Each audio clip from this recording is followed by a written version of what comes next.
Magandang araw po. Ako po si Aimer Palaad.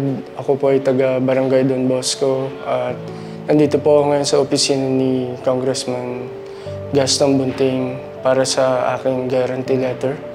At nagpapasalamat po ako na nabigyan nila ako ng tulong dahil kailangan ko po para sa operasyon sa aking puso. Lingkod Gas, ang pag-asa. Lingkod Gas, ang kasama. Lingkod Gas, gas ng Bunting. Bale, March 22nd po, nakaramdam po ako ng bigat sa dibdib na parang may nakapatong. Tapos, yung pakiramdam ko sa loob naman parang may nakabarang parang pagkain. So, ipinasok ko pa po siya sa trabaho, panggabi po ako. Hindi ko ininda, inom lang ako ng tubig. Pero, kinabukasan po tsaka kinagabihan, nahirapan na po ako talagang magkikilos, matulog. Doon na po namin napagdesisyonan na magpa-ER, magpa-emergency room na po. Tapos, nung dumating kami sa ospital, in-ECG ako, sinabi po agad na heart attack agad. May heart attack daw po ako. Bago po ito lahat, ako BPO call center agent, so panggabi po yung buhay, ganun. Ang pinakakalaban ko lang talaga po, puyat, stress, tsaka paminsan-minsan, tsaka madalas na nalilipasan ng gutom. So, sinabi po sa amin na kailangan ko ng angioplasty. Kasi pag hindi ko papabuka yung bara, baka dumami. Which is, pag madami, mas mahal. So, pinaipon po kami ng doktor namin ng 500,000. Kasi 350 yung bara talaga. Isang bara, 350,000. Pag nakakita pa sila ng isa pa, dagdag ng 100.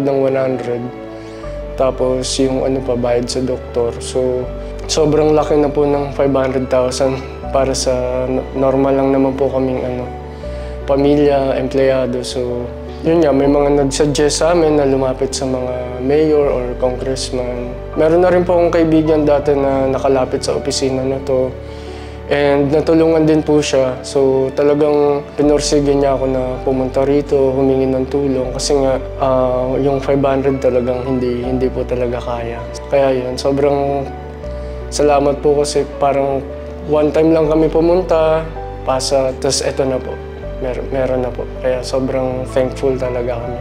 Ayun, unang-una po, Congressman, sobrang maraming salamat po. Hindi lang sa pagbibigay ng GL, pero yung fact na meron kayong service na ganito na tumutulong sa talagang nangangailangan. Kasi ang daming hindi nagpapa-ospital kasi check-up pa lang, may bayad na.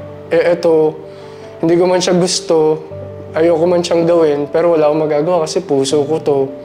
Pag dumami yung bara, pwede kong ikamatay. So, the fact na meron pwedeng lapitan, sobrang laking bagay talaga. So, parang papunta ka pa lang dito, nagkakaroon ka na ng pag-asa na yes, magagawa ko na yung pinapagawa ng doktor sa akin. Tapos, yung pagbibigay pa ng tulong na either financial or guarantee letter. Kasi katulad ko, nung nalaman ko na meron ako matatanggap, this would mean na magagawa na po yung angioplasty ko kasi nakaipon na rin ako ng konting halaga, tapos may mga guarantee letter din ako from iba.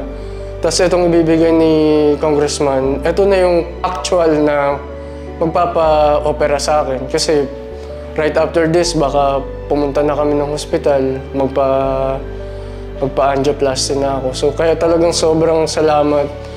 Bukod sa binigay, yung na merong proyekto na ganito, tumutulong sa nangangailangan. And na talagang meron, hindi lang kwento, hindi lang baka sakali.